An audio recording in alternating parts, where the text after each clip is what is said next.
You know how on this channel all we ever talk about really is DNA test, ethnicity, that sort of thing. Turns out I've got another YouTube channel. It's my name, Nick Shell. If you look on YouTube, you'll find it very easily.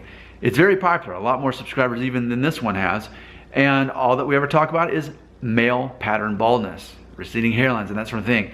And it's common knowledge that I talk about all the time on that channel, but I've never really talked about here. And so what I want to do for this video is just sort of merge what I know from hair loss and then combine that with ethnicity, and that's what this video is about.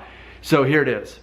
The more Asian you are, the more likely you are to keep most of your hair as a male for most of your life, but the least likely you are to have much body hair or facial hair. You may struggle your whole life to barely grow a beard, maybe a mustache and down here on your chin, but that's about as good as you can get as far as facial hair goes. If you're Asian, the more Asian you are, okay? But you're less likely to lose your hair. You're gonna be the guy that can go easily be through your 20s, 30s, and even 40s before you even start noticing any signs of hair loss, if ever. The trade-off is, so then on the other side, we've got men who are Caucasian, European, Middle Eastern, Jewish, even Indian, that fall on that side of things. And for them, they have more body hair, they can probably grow a full beard by the time they graduate high school, but they're gonna be the ones who are more likely to have a receding hairline or experience hair loss in their late teens, 20s, 30s, and 40s. So, I just wanted to point that out in case you had never realized that there's definitely predictability. If you're Asian, you're less likely to lose your hair, but you're less likely to have much body hair or facial hair. If you are Caucasian or European or Jewish or Middle Eastern or Indian descent, you're more likely to start losing your hair much earlier, but have plenty of facial hair to make up the difference. Now, what's in between, according to me, men of African descent.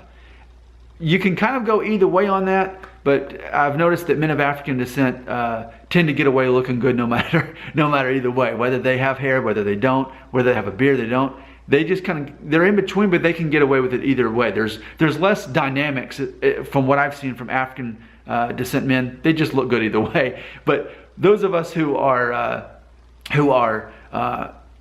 more European, well, and I guess, I don't know, we could argue that maybe I'm 55, 60% European descent, depending on how you look at it. But either way, the point is this: there's definitely predictability in your ethnicity and how soon you're going to lose your hair or